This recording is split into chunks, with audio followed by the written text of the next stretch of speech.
Hello, I'm Stephen Cooley, and welcome to the Stephen Cooley Real Estate Show. I'm very excited to have on today's show Trent Womble. Trent's a local attorney here in Rock Hill doing a lot of real estate closings, and certainly a whole lot for our company. So first of all, thanks, Trent, for doing a great job with our clients and getting them closed. I just want to ask you some questions that I think our viewers would be interested in knowing. If you're moving here from Florida, from some other areas of the country, an attorney's not involved when you buy real estate. In North and South Carolina, an attorney is involved. Why? Hey, Stephen, thanks for having me. That's a great question. So we're kind of getting into the difference between title states and attorney states. So we have a lot of clients moving from California as a great example, where you don't have licensed attorneys handling real estate transactions. The Carolinas, you have to have an attorney supervise all aspects of the real estate closing. Right.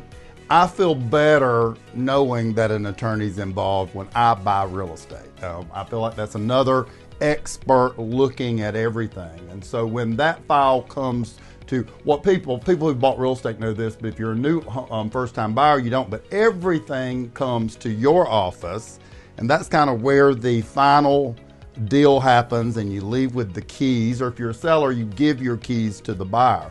So the lender sends their money, the buyer brings their money. All the paperwork's done at the attorney's office. That's right. That's absolutely right. And while it might look easy if you've bought or sold, there's usually a lot of little details that are being taken care of in the background. There's a high ethical duty to make sure all of the money is handled properly. You can be dealing with liens, estates. There's just a lot of things that come up that you really need an attorney to look at for your closing. Because all that money goes into your account, and then you pay everybody. That's right. Yep. I like that being an attorney's office for some reason, but I've only done real estate in the Carolinas, so I'm always used to that. And oftentimes when you take a look at everything, you find things that people didn't know about. That's right. Yeah, absolutely. Yeah. Everyone assumes when they buy a property that everything's fine, but there are old mortgages outstanding from prior owners. You know, people don't pay their HOA dues. People don't always pay their taxes. Sometimes there are estate matters that are outstanding. So we have to address all of that to make sure that our buyer, who we're representing, is getting clear and clean title to the property that they're buying. Yeah, when you buy a property and you leave with those keys, you want to make sure, number one, that you own it now, and that any liens or mortgages or late taxes or even bills that could have been filed against the owner in that property don't travel with the property to the new owner.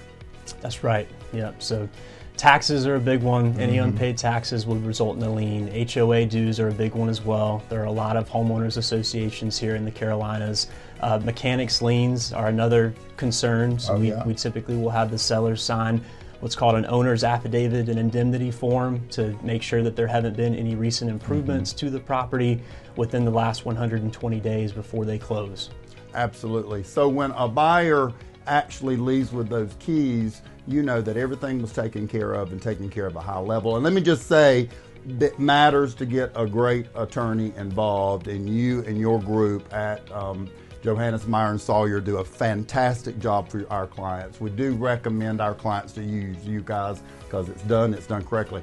Over my 33 years, I've come back from closings that used other attorneys. A lot of those no longer in the business, and not everything be done completely incorrect.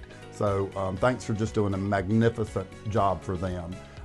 When people go to a closing and they get title insurance, let's talk about title insurance and how title insurance is different from homeowners insurance and other types of insurance.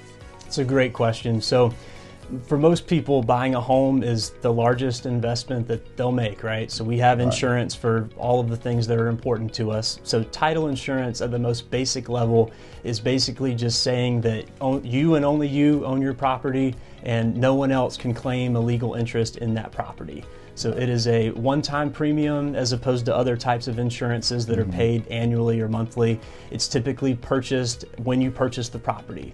And the rates are set by the state of South Carolina, and it's calculated based on the purchase price. But you pay that one premium, and that ensures that you have clear and clean title. So if anything was missed in the title search that should have been addressed, the title insurance will take care of that and step in on your behalf. Yeah, right when I got into real estate in the late 80s, the Catawba Indians had a claim on real estate here.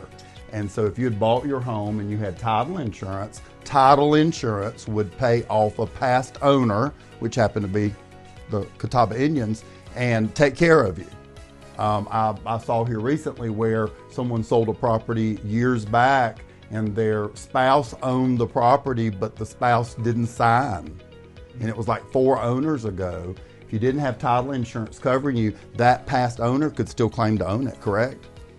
That's right. Yep. And the way marital rights work in South Carolina is a little bit different from North, but particularly for North Carolina, marital rights are automatic. So if you buy a property and you're married, you can buy it by yourself, but as soon as that deed's recorded, your spouse will also have what's called a marital interest in that property. So the easy way to remember that is it takes 1 to buy, but 2 to sell. That's exactly right. And if something goes wrong with that, title insurance is going to come and assist you in making sure that happens. So title insurance is required if you get a loan on the property. The mortgage company requires it.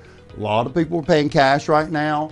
I paid cash for my last home. I still got title insurance because I didn't want anybody ever showing up saying I didn't own the property and that they owned it. Right, and that's a good point, Stephen. So there are 2 different types of title insurance. The lender is going to always require that you purchase lender's title insurance up to the loan amount. Typically, you're getting a mortgage to purchase the property.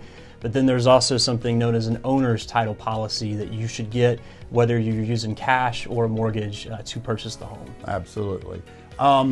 All that's taken great care of at Johannes Meyer and Sawyer's law firms. Y'all have got offices all over the place in our viewing area. If you want to reach out to them, if you're doing a new purchase, if you're doing a refinance, you need to go to an attorney's office and get all that wrapped up at the end. So I highly recommend you guys. Again, thanks for doing such a great job, not only when I bought my home last year, but also for all our clients that are closing real estate with us.